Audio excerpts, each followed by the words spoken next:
Hi guys, कैसे आप सब लोग। सो एक बार आपका बहुत बहुत स्वागत है हमारे चैनल द नोशन ट्री। मैं हूं जितेंद्र कुमार मिश्रा। दोस्त आज आपको एक ऐसा टॉपिक लेके आया दोस्त जो कॉस्टिंग से रिलेटेड है, ठीक है।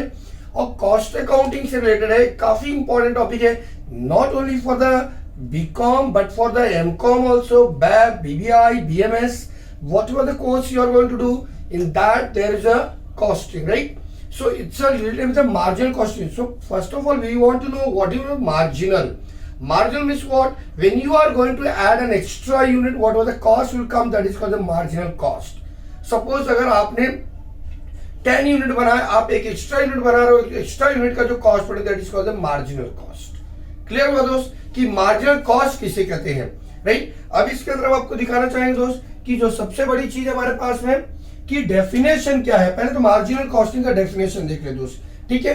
देखिए क्या बोल रहा है, सीमा क्या बोल रहा है उसके लिए, the ascertainment by differentiating between the fixed and variable cost। याद रखिए कि मार्जिनल कॉस्टिंग में दो चीज होते हैं, दो कंपोनेंट्स उसके जो बहुत इंपॉर्टेंट है, जिसका नाम है fix cost and variable cost, ठीक है। तो ये दो कंपोनेंट है जिसका नाम है fix cost and variable cost.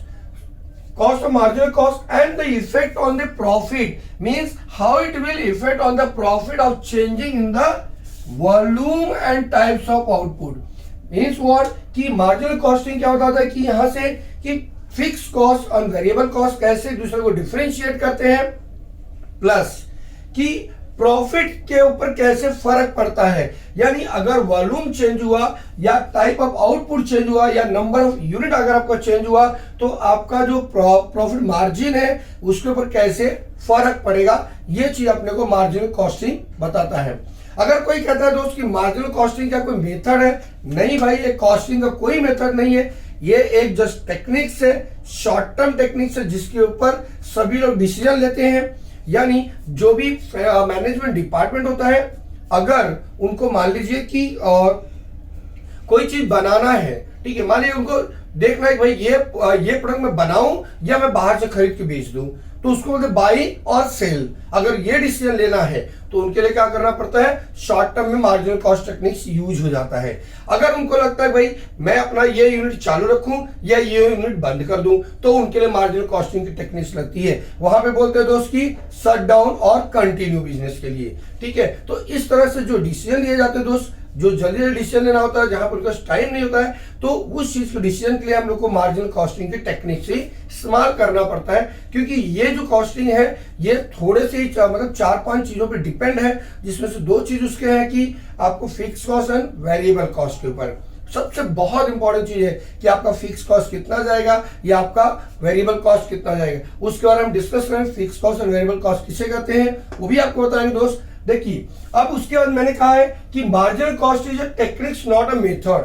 तो ये वर्ड जरूर याद रखिए, टेक्निक्स है दोस्त, एक टेक्निकल चीज है, यहाँ पे कोई मेथड नहीं लगता। यहाँ पे काफी सारे फार्मूले हैं और कभी भी आप ऐसा सोचिए, ऐसा समझिए कि आपको फार्मूला अगर मान लो इनकेस नहीं याद रहा तो अब आप क्या करेंगे। सपोज ये फार्मूला भूल गया, भाई फार्मूले बहुत सारे होते हैं जो कि इंसान के दिमाग से उतर जाते हैं, बिकॉज इतना सारा फार्मूला तो याद नहीं रह सकता, राइट। तो जो फार्मूले आपको याद नहीं रहे उनको याद कैसे रखेंगे या कैसे आपको रिमेंबर करना फार्मूले को, वो भी हम यहाँ पे सीखेंगे। इसलिए कहा गया कि क्या है, सिर्फ एक टेक्निक्स है। आगे क्या, it helps in decision making for the management. Yes, ये मैनेजमेंट को डिसीजन लेने में बहुत मदद करता है दोस्त। मैंने आपको अभी बताया कि अगर मान लीजिए मुझे कहीं से एक्सपोर्ट का ऑर्डर मिल रहा है, तो अब मैं ये सोचूंगा कि यार वो एक्सपोर्ट का जो ऑर्डर मुझे मिल रहा है वो फायदेमंद है या नहीं है, या मैं ऑर्डर लूं या ना लूं। अगर मैं लेता हूं तो क्या होगा, नहीं लेता हूं तो क्या होगा। हाँ, अब ये होता है कि भाई अगर मैं ऑर्डर लेता हूं तो मुझे क्या गुड्स अपने यहाँ पे मैन्युफैक्चर करना चाहिए या फिर मैं कहीं से गुड्स बाई करके उसको सप्लाई कर दूं, ऐसा भी हो सकता है। अगर मान लीजिए हमारे 2 यूनिट हैं तो हमें फिर डिसीजन लेना है कि क्या मैं ये यूनिट को चालू रखूं या यूनिट को बंद कर दूं, क्योंकि हमें देखना पड़ेगा यहाँ से कितना फायदा हो रहा है, यहाँ कितना नुकसान हो रहा है, यहाँ फिक्स कॉस्ट कितना जा रहा है, यहाँ वेरिएबल कॉस्ट कितना जा रहा है। उनको देखने के बाद हम थोड़े से फार्मूले को यूज करके शॉर्ट टर्म में हम इसको तुरंत देख सकते हैं कि हमें कौन सा यूनिट सही चल रहा है। अगर वो यूनिट हमारा सही चलेगा तो हम उसको कंटिन्यू करेंगे। कभी कभी ये टेक्निक हम प्रोडक्ट में भी अप्लाई करते हैं, ठीक है। तो इसीलिए कभी कभी इसको बोलते हैं मैनेजरियल डिसीजन भी बोलते हैं इसको, ठीक है। It helps in managerial decision making, correct. देखिए अब इसके जो इंपॉर्टेंट टर्म्स है दोस्त, जो इंपॉर्टेंट टर्म्स है उसमें सबसे बड़ा पॉइंट है इसको ब्रेक इवन पॉइंट, ठीक है। तो आखिर ये ब्रेक इवन पॉइंट होता क्या है? ब्रेक इवन पॉइंट वह पॉइंट होता है, यानी ब्रेक इवन पॉइंट वह पॉइंट होगा जहां पे न तो कोई प्रॉफिट और न कोई लॉस होगा। अगर आप उसको इंग्लिश में बोले तो क्या बोलेंगे? Break even point is the point where no profit no loss, और यूं कह लीजिए where the sales is equivalent to the cost, ठीक है, जहां पे सेल्स और कॉस्ट क्या हो जाए, दोनों इक्वल हो जाए, ठीक है। दूसरी चीज अगर हम कहते हैं कि जहां पे contribution equal to fix cost हो जाए, ठीक है, यानी जहां पे हमारा कॉन्ट्रीब्यूशन इक्वल टू क्या हो जाए, फिक्स कॉस्ट हो जाए, ठीक है। अब कॉन्ट्रीब्यूशन क्या होगा वो भी अभी हम देखना पड़ेगा। तो ये समझे आपको कि ब्रेक इवन पॉइंट कहता है, फिर जान लीजिए break even point is the point where no profit no loss, first thing. दूसरा चीज break even point is the point where fix cost is equal to contribution, right, where fix cost is equal to contribution. Now what do you mean contribution? Again अपने question आ गया दिमाग में कि भाई contribution क्या होता है? Contribution is the difference between the sales and variable cost. क्या बोलेंगे? Contribution is the difference between sales and variable cost. Clear है दोस्त? तो जब हमारा कंट्रीब्यूशन आ जाएगा हमको देखना होगा ब्रेक इवन पॉइंट है या नहीं है, यानी हमें जो भी रहेगा हमारा कंट्रीब्यूशन से अगर फिक्स कॉस्ट दोनों इक्वल हो गए तो हम कह देंगे भाई यहाँ पे ब्रेक इवन पॉइंट हो गया, यानी इस जगह पे हमें नो प्रॉफिट नो लॉस है। Now at this point the management has to take the decision whether they have to continue or not to continue. If the management have some capacity to take the risk, so they have to continue, because this is the point where you are not getting any profit, no loss. So if you want to go on further or ahead, you can continue. If you want to stop, the decision depend upon the management. Clear? Second thing मेरा बोलता है दोस्त profit volume ratio, यानी जिसको हम short term में PV ratio. ये क्या शो करता है दोस्त? ये शो करता है कि जो आपका कंट्रीब्यूशन है वो सेल्स का कितना परसेंट है। क्या शो करता है? ये सेल्स का कितना परसेंट कंट्रीब्यूशन है वो आपको पीवी रेशियो बताता है, इसको प्रॉफिट वॉल्यूम रेशियो। मैं यहां पे इसको यह भी कहूंगा कि पूरे सम की रीढ़ की हड्डी यही है, अगर ये आपको निकालने आ गया तो ये इजी हो जाएगा, ठीक है। और ये हमेशा किसके ऊपर डिपेंड करेगा?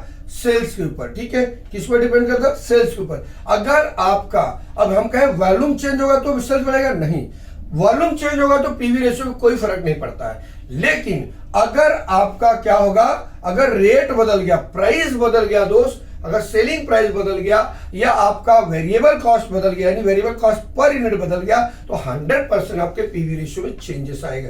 याद रखिए ये सब और क्वेश्चन में पूछा जाता है, ठीक है, कि whether the PV ratio will affected और नॉट अफेक्टेड। तो जब भी रेट पर यूनिट अगर इंक्रीज या डिक्रीज होगा, सेलिंग प्राइस पर यूनिट अगर इंक्रीज और डिक्रीज हुआ, या आपका variable cost per unit increase और डिक्रीज हुआ, तो 100% वहां पे आपका पीवी रेशियो चेंज हो जाएगा, 100% पीवी रेशियो चेंज हो जाएगा, यानी आपके कॉन्ट्रीब्यूशन में फर्क पड़ने वाला ही है। लेकिन अगर मान लीजिए वैल्यू चेंज होती है दोस्त, यानी वॉल्यूम चेंज होता है, यानी आप अगर 10 लाख यूनिट बनाते थे, अगर आपने 12 लाख बना लिया, बट सेलिंग प्राइस अगर आपकी कांस्टेंट है, तो आपको या सेलिंग प्राइस और वेरिएबल कॉस्ट अगर आपको कांस्टेंट है, रेट पर कांस्टेंट है, तो कभी भी आपके पीवी रेशियो पे कोई भी फर्क पड़ने वाला नहीं है। तो ये चीज आपको ध्यान रखना है। क्लियर दोस्त? चलिए अब आगे, आपको आगे आ गया मार्जिन ऑफ सेफ्टी, ठीक है। मार्जिन ऑफ सेफ्टी में क्या होता है दोस्त, कि मार्जिन ऑफ सेफ्टी है कि हमारे पास कितनी मार्जिन हमको रखनी, सेफ रखने के लिए, ठीक है, हमें कितना मार्जिन चाहिए सेफ रखने के लिए। देन अब ये होता है फिक्स कॉस्ट। अब फिक्स कॉस्ट क्या होता है? फिक्स कॉस्ट वह कॉस्ट होता है जो ऑलवेज फिक्स होता है, चाहे आप नंबर ऑफ यूनिट बनाओ या आप चाहे नंबर ऑफ यूनिट ना बनाओ। यानी अगर आपने नंबर ऑफ यूनिट प्रोडक्शन ज्यादा किया तो भी उतना ही रहेगा, अगर आपने कम प्रोडक्शन किया तो भी उतना रहेगा, वो ऑलवेज फिक्स रहेगा। अगर आप एक एग्जांपल ले ली दोस्त, जैसे अगर आप समझो घर में रहते हो तो लाइट चालू करके तो आप रखते ही हो, अगर लाइट के नीचे, लाइट की रोशनी के नीचे या पंखे के नीचे आप अकेले बैठे हो तो भी तो उसका इलेक्ट्रिक बिल उतना आएगा। अगर आपने क्या किया है, 4 जन को और बैठा है तो भी उसका इतना बिल आएगा। कंपनी के ऑफिस में देख लीजिए, अब कंपनी का ऑफिस का जो आपका ऑफिस एडमिनिस्ट्रेशन का जो खर्चा है वो फिक्स होता है, क्योंकि जो ऑफिस बॉय है या जो ऑफिस में काम करने वाले जो क्लर्क लोग हैं वो भाई मंथली काम करते हैं, चाहे आप काम करवाओ या ना करवाओ, उनको जब तक आप जॉब पे रखे उनका पगार आपको महीने महीने देना पड़ेगा। उनको आपने ये नहीं कहा कि रेट पर यूनिट पे चलना है। क्लियर बात चीज अच्छी आपको, ठीक है। देखिए तो उसको हम लोग बोलते हैं फिक्स कॉस्ट होगा, यानी फिक्स कॉस्ट वह कॉस्ट होगा जो ऑलवेज फिक्स हो, either the number of unit produce increase और the number of unit produce decrease, चाहे वो आपका यूनिट इंक्रीज हो चाहे यूनिट डिक्रीज हो, लेकिन कॉस्ट हमेशा सेम रहेगा। ऐसे कॉस्ट को हम लोग फिक्स कॉस्ट कहते हैं। वेरिएबल कॉस्ट क्या होता है दोस्त? वेरिएबल कॉस्ट वह कॉस्ट होता है जो जब नंबर ऑफ यूनिट चेंज होगा तो ये कॉस्ट भी क्या होगा? चेंज हो जाएगा। जब आपका वॉल्यूम चेंज होगा तो ये कॉस्ट भी क्या होगा? आपका चेंज हो जाएगा। जैसे मान लीजिए अगर आप 10,000 यूनिट की जगह, मान लीजिए अगर आप 10,000 यूनिट की जगह अगर आपने 12,000 यूनिट बनाया, ठीक है दोस्त, तो और ये कह दिया जाए कि वेरिएबल जो कॉस्ट है वो यानी ऐसा कॉस्ट जो क्या है सब जगह कांस्टेंट है, रेट पर यूनिट कांस्टेंट रहना चाहिए। क्या होगा? रेट पर यूनिट कांस्टेंट हो, ठीक है। अगर रेट पर यूनिट कांस्टेंट हो, मान लीजिए अगर यहाँ पे भी 6 रुपया है और यहाँ भी 6 है, तो देख लीजिए कितना होगा दोस्त, अगर इसको कर लूं मैं 60,000 होगा, ये कितना होगा? 72,000 होगा। यानी वेरिएबल कॉस्ट वह कॉस्ट है जहां पे रेट पर यूनिट क्या होता है दोस्त? कांस्टेंट रहता है, ठीक है। और अगर नंबर ऑफ यूनिट बढ़ा तो कॉस्ट बढ़ जाएगा, अगर नंबर ऑफ यूनिट कम हुआ तो कॉस्ट कम हो जाएगा। ऐसे कॉस्ट को हम वेरिएबल कॉस्ट कहते हैं, ठीक है। तो यहां से आपने दो चीज तो जरूर सीख ली है। सबसे पहली चीज क्या सीखा आपने? देखिए वेरिएबल और फिक्स में थोड़ा सा डिफरेंस है दोस्त, जिसे आप अच्छे जान लीजिए। ये जो फिक्स कॉस्ट होता है इसमें क्या होता है? रेट जो होता है रेट चेंज होता है, रेट क्या होता है? चेंज होता है, बट अमाउंट जो होता है दोस्त अमाउंट फिक्स होता है इसका, ठीक है। रेट चेंज होगा लेकिन अमाउंट फिक्स हो जाएगा। यहां पे क्या होगा? रेट सेम रहता है, रेट सेम हो सकता है, rate same but amount change हो जाएगा, ठीक है। अमाउंट चेंज हो जाएगा दोस्त। तो ऐसी जगह पे आपको वेरिएबल कॉस्ट लगता है। फॉर एग्जांपल अगर मैं फिक्स कॉस्ट करूं, रेट चेंज हो गया, ठीक है। रेट कैसे चेंज होगा दोस्त? मान लीजिए अगर मैंने 100 यूनिट बनाया और 200 यूनिट बनाया, तो मेरा 200 यूनिट बनाया। अब अगर मेरा फिक्स कॉस्ट जो आएगा दोस्त, ठीक है, मेरा क्या आएगा? फिक्स कॉस्ट जो आएगा, अगर वो मेरा मान लीजिए 1000 यूनिट, 1000 रुपया यहाँ भी आता है और 1000 रुपया यहाँ भी आ रहा है, दोनों अगर मेरे 1000 रुपए आ रहे हैं। देखिए मैंने यहाँ 100 यूनिट बनाया, यहाँ 200 यूनिट बनाया। अब मुझे इसका रेट निकालना हो तो इसको 1000 से डिवाइड कर दूंगा, यानी सॉरी 1000 को 100 से अगर मैंने डिवाइड किया दोस्त ये होगा 10 रुपया। बट ये अगर 1000 को मैंने 200 से डिवाइड किया तो कितना होगा दोस्त? 2 2 कम 2 2 5 10, यानी यहाँ पे देखो 5 रुपया हो गया और यहाँ पे कितना हो गया? 10 रुपया हो जाएगा। यानी देखिए आपका यूनिट क्या हुआ? अलग अलग है, लेकिन कॉस्ट देखिए सेम है।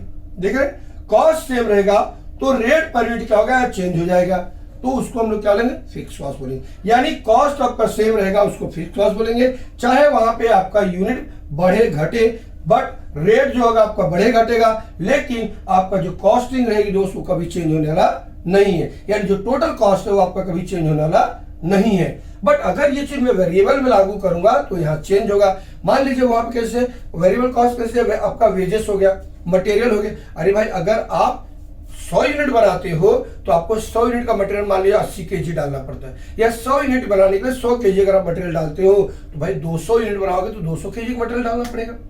अब जो वेजेस पगार, जो वेजेस है उसको बोलते हैं फैक्ट्री ओवर से रिलेटेड था, और फैक्ट्री का जो मोस्टली खर्चा होता है सब वेरिएबल होता है। यानी जो बंदा फैक्ट्री में काम करता है उसकी पगार हम कहते हैं वेजेस है। वो डेली वेजेस पे काम करता है, डेली के डेली, तो वो हमेशा किस चीज पे डिपेंड रहता है? भाई हम 1 घंटे का इतना लेंगे, हम 2 घंटे का इतना लेंगे, हम 3 घंटे का इतना लेंगे, या आप हमसे इतना यूनिट बनवा लीजिए, हम 100 यूनिट बनाने का इतना लेंगे, हम 200 यूनिट बनाने का इतना रुपया लेंगे। तो किसके ऊपर डिपेंड हो भाई? नंबर ऑफ यूनिट के ऊपर। जितना ज्यादा यूनिट बनाया उतना ज्यादा आपको कॉस्ट पे करना पड़ेगा, जितना कम यूनिट बनाया उतना कम कॉस्ट आपको पे करना पड़ेगा, ठीक है। अब अगर इसी में सेमी वेरिएबल है तो इसके अंदर हमारा सेमी वेरिएबल कहीं नहीं बैठता, but yes semi variable cost होता है। सेमी वेरिएबल कॉस्ट वह कॉस्ट होता है जिसका क्या होता है? कुछ पार्ट तक आपको कॉस्ट फिक्स रहता है, बट उससे ज्यादा अगर आप चले गए तो आपको क्या होगा? रेट बढ़ जाएगा। और कुछ हद तक जैसे 10% 20% रहा, जैसे कह दिया भाई 50%, अगर मान लीजिए आपने कैपेसिटी का 50% बना तो 50 to 60 कांस्टेंट रहेगा, बोल देते हैं वहां पे भाई 50 to 60 constant. But if the rate per unit increase from if the number of unit of production increase from 60 to 70, the cost is increased to 10%। यानी 50 से 60 तक फिक्स है, लेकिन 60 से अगर 10% आपका बढ़ा तो 20% गुना आपका कॉस्ट बढ़ जाएगा। यस, ऐसा हो सकता है। That is called semi variable. Semi variable वह कॉस्ट होता है जहां पे कुछ लेवल तक क्या रहेगा, आपका एक्सपेंस फिक्स रहेगा, बट उससे ज्यादा अगर आप बनाओगे तो आपका एक्सपेंस चेंज होता चला जाएगा, उसको हम बोलते हैं सेमी वेरिएबल। और जो वेरिएबल होता है दोस्त, आपको जैसे ही आपको रेट सेम रहेगा, मान लीजिए 6 रुपया रेट है, अगर 6 रुपया पर घंटा अगर पगार दे रहे हैं, 6 रुपीज पर आवर्स दे रहे हैं, तो यहाँ भी आप 6 रुपीज दे रहे हैं। लेकिन अगर दोस्त यहाँ पे आपने 8 घंटा काम कराया और यहाँ पे 10 घंटा काम कराया, तो ये 8 6 48 रुपया होगा, 10 6 60 रुपया, 10 6 60 रुपीज आपको देना पड़ेगा। तो ये हो गया हमारा क्या, वेरिएबल कॉस्ट। यानी वेरिएबल कॉस्ट में क्या होगा दोस्त कि आपको रेट अलग रहेगा। देखिए रेट अलग रहेगा, टाइम पीरियड सेम रहेगा, या यूनिट भी आपका सेम रहेगा, लेकिन रेट अगर चेंज हो गया दोस्त तो 100% आपकी कॉस्टिंग चेंज हो जाएगी। इसलिए कहते हैं रेट सेम रहेगा बट अमाउंट क्या होगा, उसका चेंज हो गया। अमाउंट मतलब उसकी कॉस्टिंग चेंज हो जाएगी। तो इतना सारा चीजें जो होती है दोस्त, इनको सीखना है, ठीक है। तो अगले लेक्चर में हम आपको मिलेंगे दोस्त, वहां पे हम आपको सम भी सिखाएंगे। और तब तक के देखिए, अगर हमारा वीडियो अच्छा लगता है और हेल्पफुल होता है आपको, तो प्लीज इसे आप सब्सक्राइब कीजिए, लाइक कीजिए, जितना ज्यादा आप शेयर कर सकते हो उसको करिए, ताकि दूसरे आपके दोस्तों को भी हेल्प मिल सके दोस्त। और ऐसे ही नए नए टॉपिक लेके मैं आता रहूंगा, जैसी आपकी एडवाइस रहेगी। बट इसका भी अभी हम आपको सम सिखाएंगे, पूरा व्यवस्थित सिखाएंगे, फार्मूला कैसे होता है, how to use the formula, ये सारी चीज सिखाएंगे, ठीक है। तो हमारा वीडियो जरूर देखिए और जितना हो सके आप सब्सक्राइब कीजिए, ठीक है। जाते जाते दोस्त एक बार मैं आपको छोटा सा और रिकैप दिलाते चला जाता हूं कि यहाँ पे दो चीज के ऊपर डिपेंड होता है चीज, मार्जिनल कॉस्ट, फिक्स कॉस्ट और वेरिएबल कॉस्ट पर डिपेंड होता है। तो फिक्स कॉस्ट कहता है वह कॉस्ट होता है जो ऑलरेडी फिक्स होता है, वेरिएबल कॉस्ट वह कॉस्ट होता है जो क्या होता है, चेंजेस होता रहता है, ठीक है। और यहाँ पे इन टर्मिनोलॉजी को आपको याद रखना होगा। ब्रेक इवन पॉइंट वह पॉइंट होता है जहां पे नो प्रॉफिट नो लॉस होता है। प्रॉफिट वॉल्यूम रेशियो वह रेशियो होता है जहां पे कंट्रीब्यूशन का रेशियो होता है। It means what, the contribution, percentage of contribution on sales, यानी कंट्रीब्यूशन का कितना परसेंट, सॉरी सेल्स आपका कंट्रीब्यूशन का कितना परसेंट होगा, उसको हम लोग बोलेंगे क्या, प्रॉफिट वॉल्यूम रेशियो। कंट्रीब्यूशन क्या होता है, कंट्रीब्यूशन क्या होता है, it's a difference between the sales and variable cost. The margin of safety means you are going to keep the margin where you are going to keep your sales। तो उसको safe, अपने को save करने के लिए जितनी margin रखनी होती है उसको लोग क्या, मार्जिन ऑफ सेफ्टी बोलते हैं। फिक्स कॉस्ट आपको बता दिया, वेरिएबल कॉस्ट मैंने आपको बता दिया, ठीक है। तो आगे से आप वीडियो लाइक कीजिए, तो शेयर कीजिए, ज्यादा से ज्यादा शेयर कीजिए ताकि लोगों को देखने के लिए मिले। तब तक के लिए हम आपको नेक्स्ट वीडियो मिलेंगे। Thank you so much for watching the notion tree.